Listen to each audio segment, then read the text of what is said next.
Morning, Miss. Good afternoon, Good everyone. afternoon, Miss. Afternoon. Okay, please turn on your camera and your microphone because we are going to start. Yes, Miss. Amber.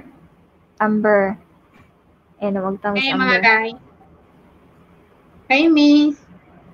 Hi! O, you lead the prayer, be Reese na lang si Reese. Kaya wag tang Amber. Yes. Damo na. Ready. Start na, Miss. In the Father, the Son, the Holy Spirit. Amen. Thank you for the blessing, Lord. Thank you for the blessings that you give. Sorry for our sins that we've committed, and please continue guiding us always. Amen. In the name of the Father, the Son, the Holy Spirit. Amen. Good afternoon, everyone.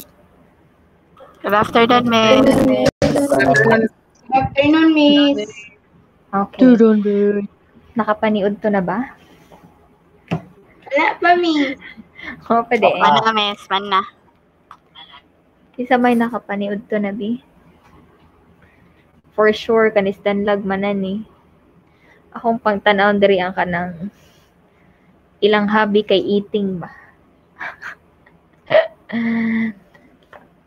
Uy, naasi. Na des Mark. Abi na huwa na sad ka kasud, Mark. So, dami sa'yo. Uwa na sa gani. Okay, let me check the attendance, ha. Say present as I call your name, Zach. Na si Zach. Matingog na sana ron.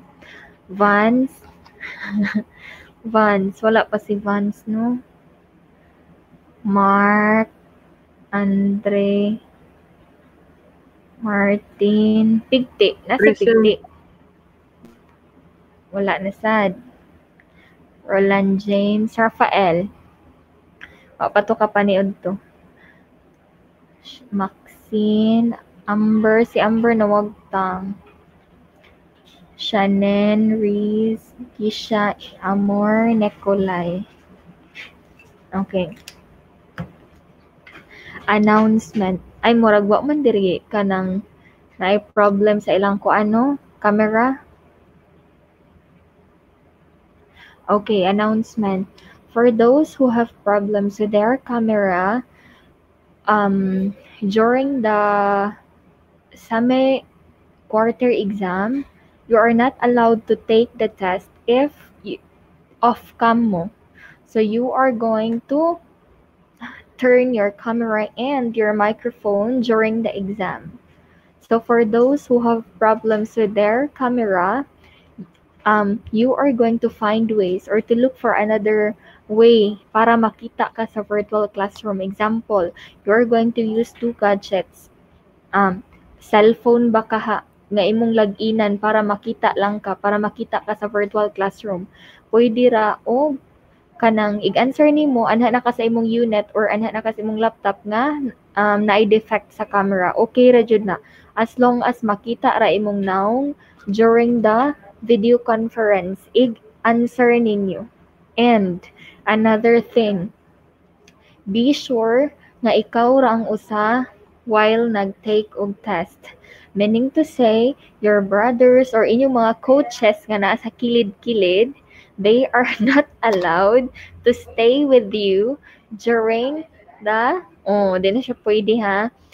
Inyong mga coaches din ha, ina lang, so absent lang sa agug panagsa. They are not allowed to stay with you during the exam. So, as much as possible, kamura gyud ang mo answer sa test.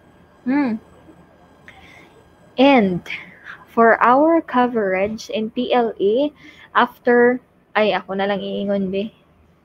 Wait sa ha. Excuse me, Miss. Nga, kanang kami, Miss. Cellphone mo namang gamit. Di ra may maglisod. Ika-access. Wala, wait sa ha. Miss Marge.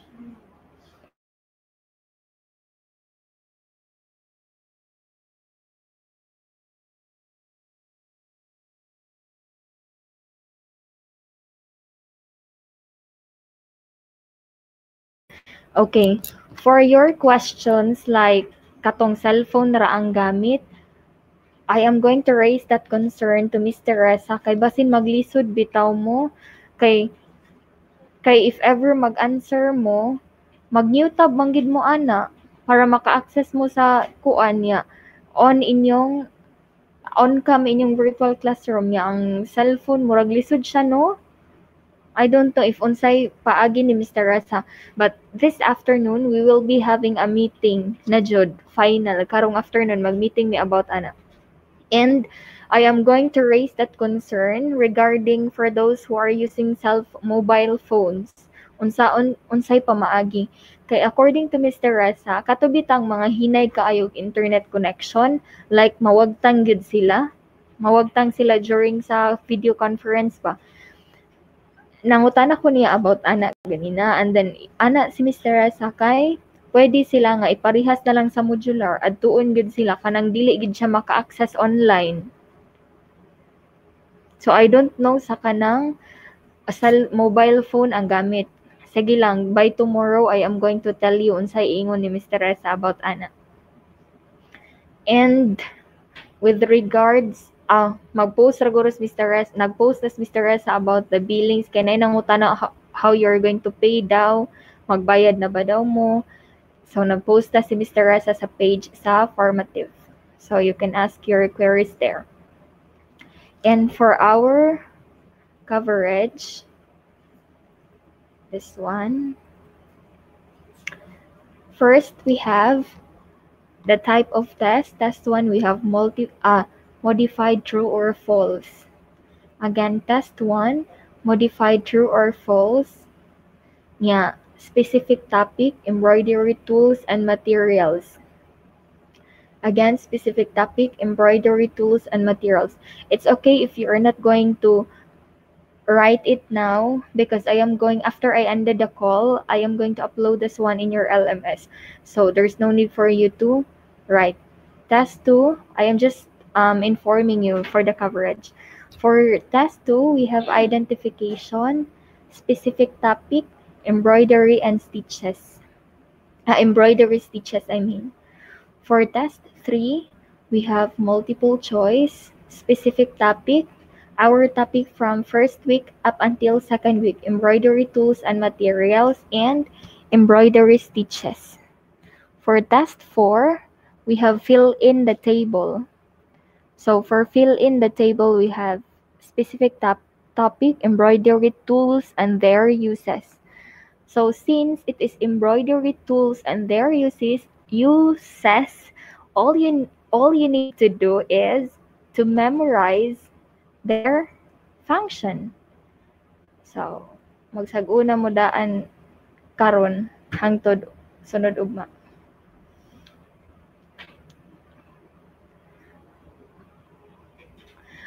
Okay. So sayon raman kay when you're going to download the file nga akong i-upload for your coverage, you will be guided because I already inputted there the type of exam, the specific topic, and most especially the direction. So you will be guided as to what type of exam and how you are going to answer because I also put there the direction kung unsaon ninyo actual exam na good. Hayahay na kanyong life cyst. Kaya na ditong direction unsaon ninyo. That is why you need to download it aron makita ninyo kung unsaon ninyo pag-answer. And maka-focus mo kung unsa ra inyong tun-an nga part. Okay? Okay ra ta dira Nicolay? Ha? Wala ka na stress? Okay. This afternoon, we will have a review. So, yes, I am going to ask few questions and then magtawag ko kung kinsa akong ganahang patubagwan. Kana mamili ko kanang kuan akong patubagwan.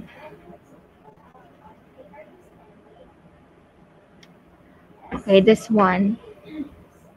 I am going to read the question or the statement twice.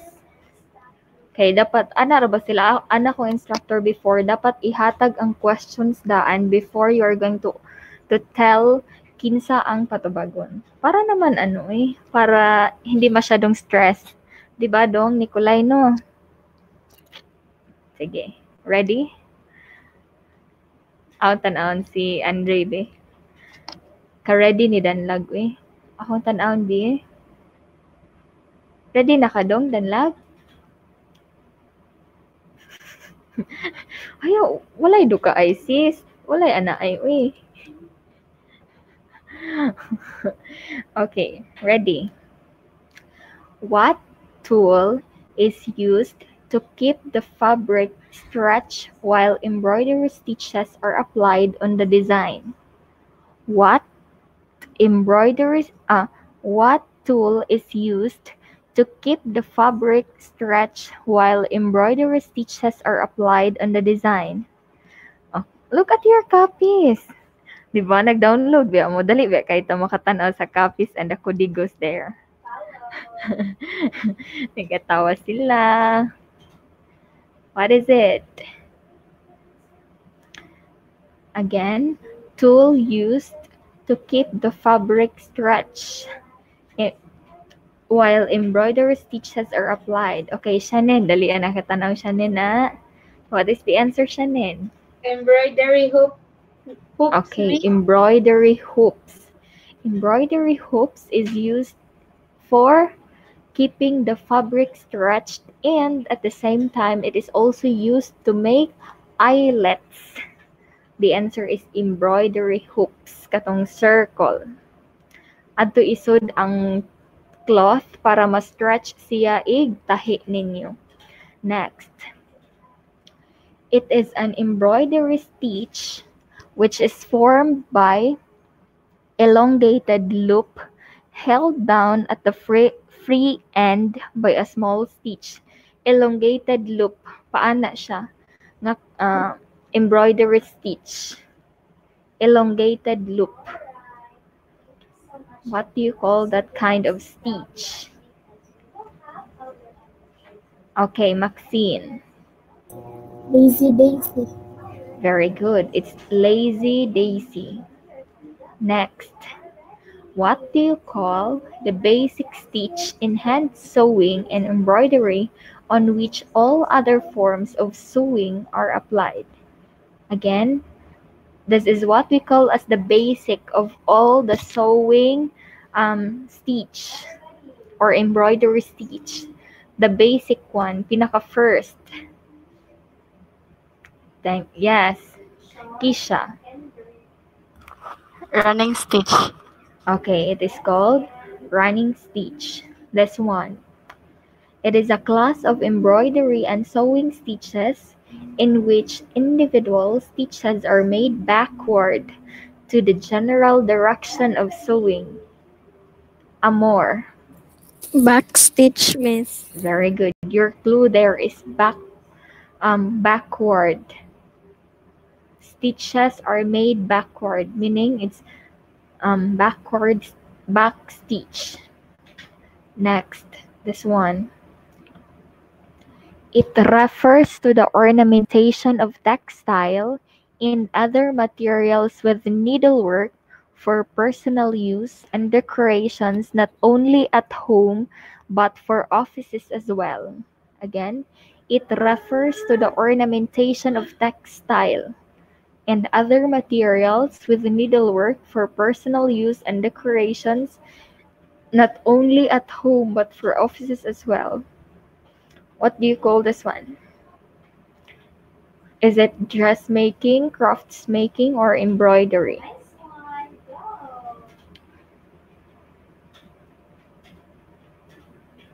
Zach. Miss, baliktad ang question mo. It refers to the ornamentation of textile and other materials with needlework for personal use and decoration, not only at home but for offices as well. Is it dressmaking, Is it crafts making or embroidery?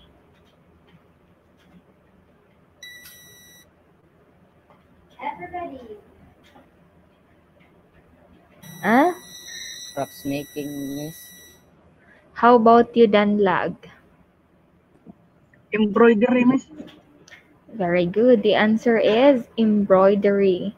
Your whole first quarter it talks about embroidery. What ang nagtalk og crafts making. So your answer will be embroidery. Next. What do you call the tool which is used for trimming scallops, clipping threads, and cutting large eyelets? Again, what do you call the tool which is used for trimming scallops, clipping threads, and cutting large eyelets? What do you call that one? Amor. Embroidery scissors. Okay, that's embroidery scissors. Next.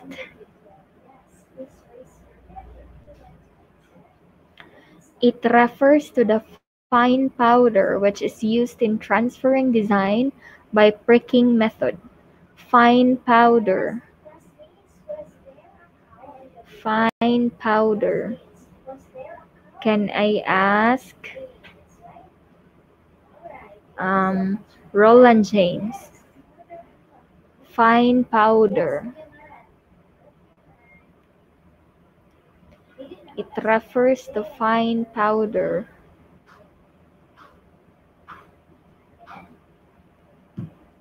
Unsa man na dong? Embroidery floss?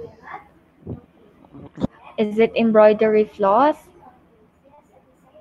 Nope, it's not. Can I ask Amber? Pabati pa ko nimo day. Ninggahi mo na, miss. Okay, can I ask Nikolai? Dong, unsa may mong tubag dong? Pounds. Very good. The answer is pounds. Okay. Now, I want you to get any sheet of paper. Again, I want you to get any sheet of paper. Nasod na lagi ka dong, Rafael.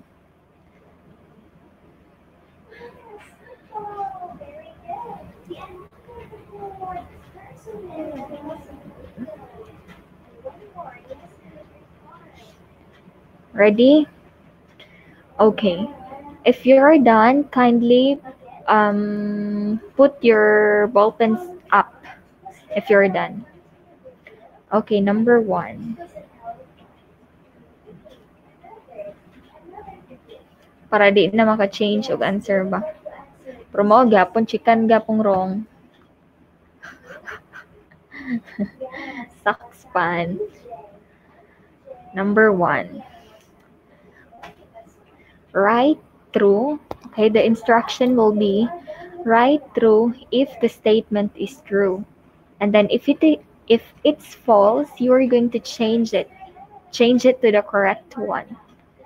Okay? Number 1. Pounds is a short piece of steel with a fine point at one end and a little opening or eye at the other.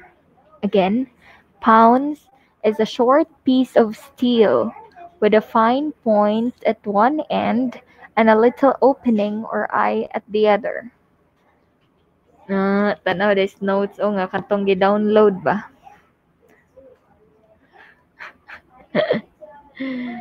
What is the answer?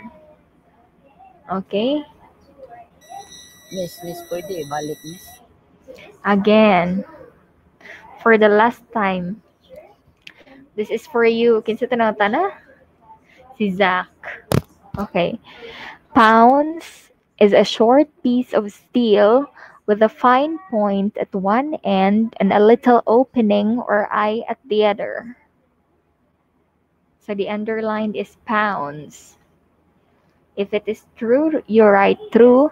But if it is false, you're going to change the word pounds into its correct answer. Number 2.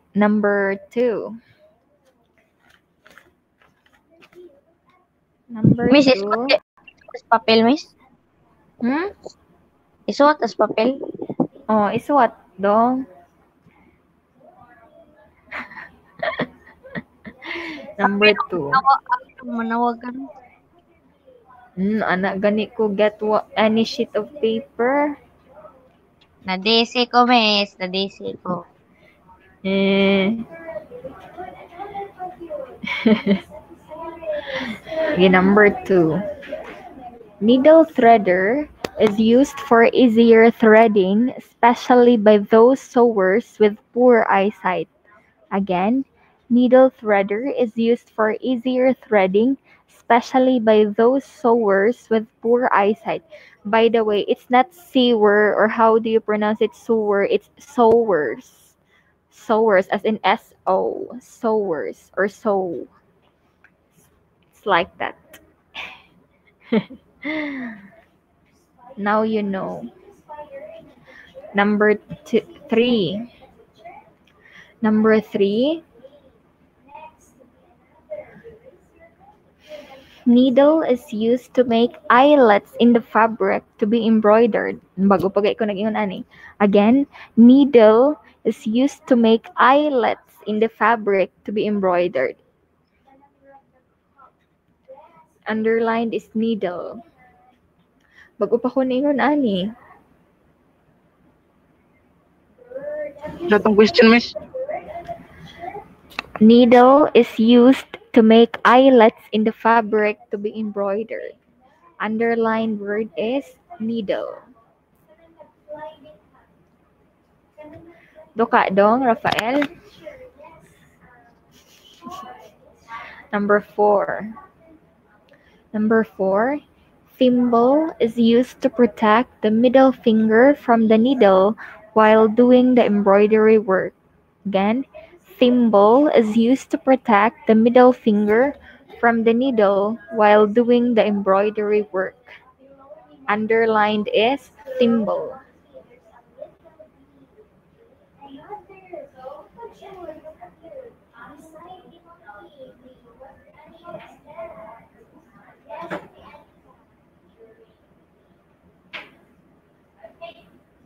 Miss, number 3 na, miss. Number 4. Miss, pwede balik ang number 3, miss, kayo na-disconnect, miss. Okay, number 3. Number 3. 3. Number 3. Number 3. Needle is used to make eyelets in the fabric to be embroidered. Again, needle is used to make eyelets in the fabric to be embroidered. Underline is needle. Number 4. Number 4.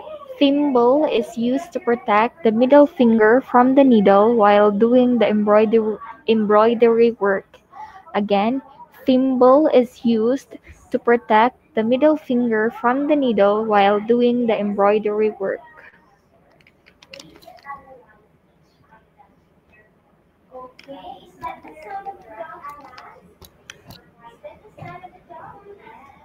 Number 5. For number 5, cabinet is used to keep together the embroidery tools and materials. Cabinet is used to keep together the embroidery tools and materials. The underlined word is cabinet. Is it cabinet? Unsa to, miss? Cabinet is used to keep together the embroidery tools and materials.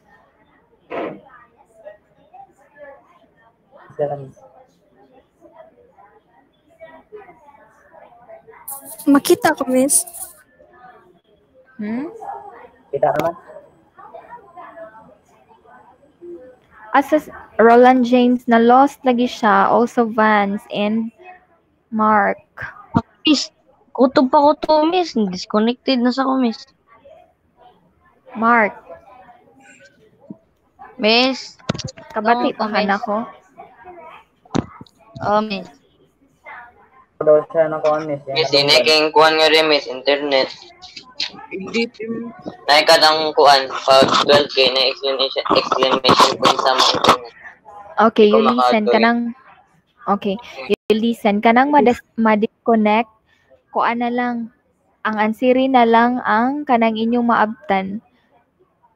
Because our video conference is only 30 minutes niya. Gamay ra tag ma-review if magsige mig balik-balik, okay? Dunggan na ko, miss. Oo, madungog rati ka pero off cam ka. Gaon ko Okay. gaman dire, miss. Off Gaon na ko cam ka. ka. Sige na lang, sagdain na lang. Okay. For number 6 to 10, you're going to identify what the picture. You're going to identify what kind of embroidery stitch are the following. So, wait for a while. I'm going to share my screen here. Can you see it now? Makita ra? Wala. Wala, miss. Sure mo? Nana, miss. Nana. Okay. Ah, That's number 6.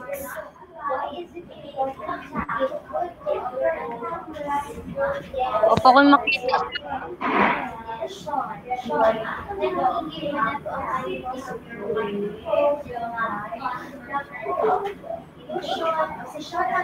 Dan?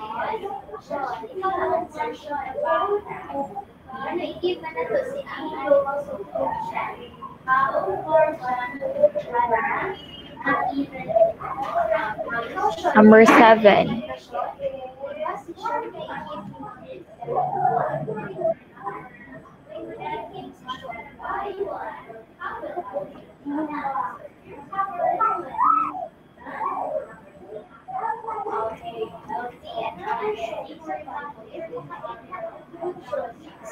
Number 8.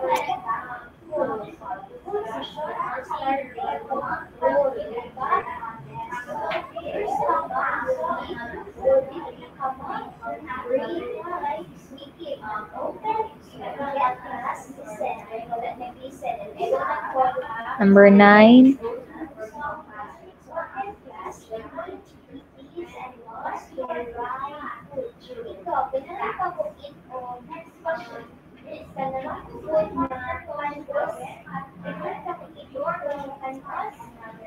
Number 10.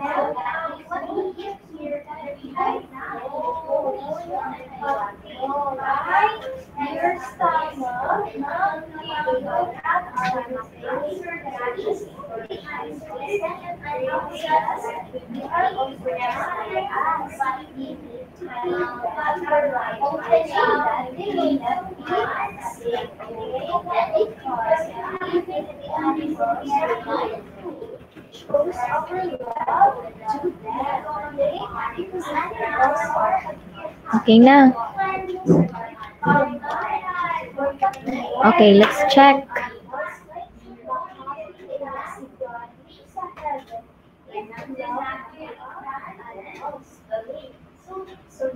Okay, for those who did not see my screen, kay lag kayo mo.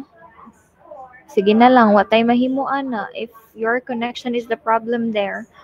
So, what you're going to do is just to study and be focused more on the specific topic that I uploaded there in the LMS. That I am going to upload later on the LMS. So, what na tayo mahimo? Just listen na lang if makabati pa mo. Okay. Mag-una ta sa number 6 to 10. You listen, ha? Oh. Pwede, balik, miss, kay ka nang disconnect ko, miss, dugay kay ko nakasulod. Sige na lang. Because it's time naman. Just study na lang niya. Paminaw na lang. Kay i-checking na to. Ha? Again, we will start with number 6. Nakita ra ang picture? Miss. Makita ra? kita ra, miss. Yes, miss. Okay. Okay, you listen. What kind of embroidery stitch is this one? Cross stitch. Okay, very good. This is cross stitch. How about this Okay, one? answer, miss. How about Wala this pa. one? Feather stitch. Very Feather good. This stitch. very good. This is feather stitch. How about this one? Starts with letter F. French knot. Okay, Flower. French knot Flower. stitch. French knot stitch. How about this one? Wrong po. Lazy daisy. Spider web. Spider Spider web. web. Kuan. Okay, this is not lazy daisy. Lazy daisy is katong elongated pa circle iyang flower. Mura siya flower nga pa circle. This is spider woven stitch. Again, spider woven stitch. How about this one? Satin stitch. This is satin stitch. Satin stitch. What's the last? Satin stitch. Okay, for numbers 1 to 5, you listen because it's time. Okay, for number 1, Miss, ako oh, ito ang studyhan, Miss, bakay spider web lagi ang naam. okay, spider web stitch. Next, for numbers 1 to 5, you listen na kay nagdalit na it's almost time na. It's time na jud ay. Pounds is a short piece of, we will continue this one tomorrow, ha? Pounds is a short piece of steel with a fine point at one end. Is it pounds? Embroidery needle. Okay, it's embroidery needle. It's embroidery needle. Next, number 2. Needle threader is used for easier threading. It's true. Number 3. Needle is used to make eyelets. Is it needle? It's embroidery hoops. Number 4. Thimble is used to protect the middle finger. It's true. Cabinet is used to keep together the embroidery tools and materials. Is it cabinet? Sewing. Okay, it's sewing box or embroidery kit. It's okay. Embroidery kit or It's okay, said Miss, sewing kit. sewing kit or embroidery box or sewing box or embroidery kit. So those are the possible answers for number 1. I mean number 5. Okay, who among you here got 10? Okay, very good. How about 9? 8? Okay, 7, very good. 6? Okay, 5? 4? Okay, for those who got 5 below, you better study and be specific on studying sa mga specific topic nga naa sa inyong LMS later. Okay, next. Reminder. Last reminder. It's 12:53 na dyan. Reminder, walay mo new tab during exam kay ma-exit mo sa quiz. Again, walay mo new tab during major exams kay ma-exit mo sa quiz. Tingalig, di na mo makatake. Ha? Okay, Miss, kay kuan biya, Miss, mag-call ta diri, Miss, niya sa next stop kay dito may mag-answer. Dapat naamusod sa virtual classroom gyapon ingani. Nasod mo sa virtual classroom, mag-new tab na mo para inyong, para inyong ma-access ang inyong exam. Okay? That is why maglisod ang naka-cellphone ra, di ba? Kaya ba ang cellphone? Di ba ma-exit ang Miss, call? dili yun, miss, kay kanang kuhan, miss, basta mag-answer mi, miss, ba, kay kanang, Exit. di mi maka-edit, di mi maka-answer, miss, sa cellphone. Lagi, murag lisod siya. Tuklok-tuklokon na nila, Miss. Murag lisod jud siya. Okay, I am going to raise that concern to Mr. Reza later during our meeting. And I'm going to give you feedbacks tomorrow. What will be the solution for that particular problem? Alright, let's continue this one tomorrow for the review in our TLE. I hope you learned something today and you are going to study this one. Goodbye, everyone. Bye, Miss. Thank you. Ako lang upload ha right now after I ended the call. Access the coverage. Bye, everyone. Bye, Miss. Bye, Miss.